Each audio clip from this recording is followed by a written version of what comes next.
Саламатсыздарбы, урматтуу эжекелерим. Мен сиздерге көргөзмө куралым боюнча тааныштыра кетсем. Менин көргөзмө куралымдын аты акыл тумарчалары. Тумар деген сөздү баарыбыз эле билебиз. Бизди чоң ата чоң энелерибиз, ата энелерибиз жаман илдеттерден, түрдүү балекеттерден сактоо үчүн атайын көкүрөгүбүзгө тумарларды жасап илишкен. Тумар биздин жүрөгүбүзгө жакын жерде жайгашкан. Мына ошол сыяктуу эле бул акыл тумарчалары дагы окуучунун жүрөгүнөн түнөк табышын каалар элем. Эми мен бул көргөзмө куралымдын колдонуу ыкмасы боюнча айта кетсем. Бул көргөзмө куралымды баардык эле сабактарда колдонууга болот. Бирок мен бүгүн кыргыз адабият сабагына кайрылып, улуу манас эпосу боюнча колдонууну өзүмө эп көрдүм.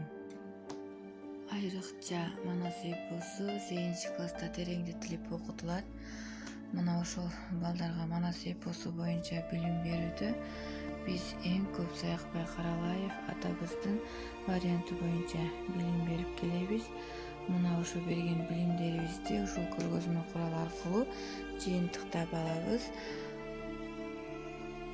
Атайын жасалган Саякбай атабыздын келбетин акыл тумарчалары аттуу көргөзмө куралыбыздын эң жогоркусуна жайгаштырып, окуучулардан Саякбай атабыз жөнүндө болгон маалыматтарын сурап алуу менен Саякбай атабыз манас айтканда ооз дүйдүн айланасына манас эпосундагы аттардын дүбүрттөрү келип угулганы, издерин түшүп калгандыгы боюнча тастыктап кайталап алабыз.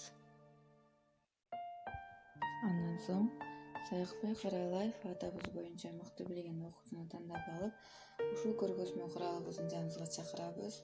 Манас эпосу боюнча биринчи бөлүмдөн сурак узатып, тумарчалардын ичиндеги суроолорду бирме-бир алып берип, кеминде 5 суроого жооп бергенден соң аны экинчи бөлүмгө узатабыз. Экинчи бөлүмдөн дагы сейтек бөлүмүнөн дагы суроолорду бирме-бир алып берип, 5 суроого жооп бергенден кийин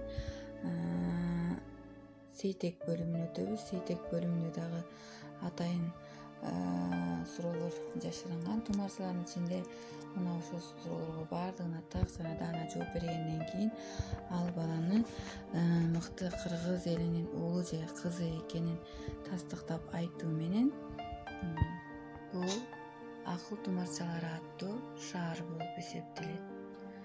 Кимде ким илимдүү, билимдүү болуп, көп китеп окуса, мына ушул шаарда бай жана бакубат жашайт деп айтып өтүү аркылуу ушул сырдуу шаардагы ак жолдун ушул акыл тумарчаларындагы баардык суроого жооп берген окуучу гана баса алат. Мыкты окуучу ушул жол аркылуу өнүккөн өскөн өлкөгө кирип барат. Ал өлкө Кыргызстан болуп эсептелет. Ошол мыкты окуучу ушул өлкөдө бактылуу өмүр сүрөт. Себеби ал ошого жараша татыктуу билим алган болот. Ал өлкөнүн тегерегинде манас эпосундагы тулпарлардын эстеликтери катарлаш жайгашкан болот. Боорулорунда болсо манас эпосундагы тулпарлардын ар биринин аттары жазылып, кыргыз элибизди ар кандай жамандыктардан коргоп, тынбай жүргүрүп турган элес көрүнөт.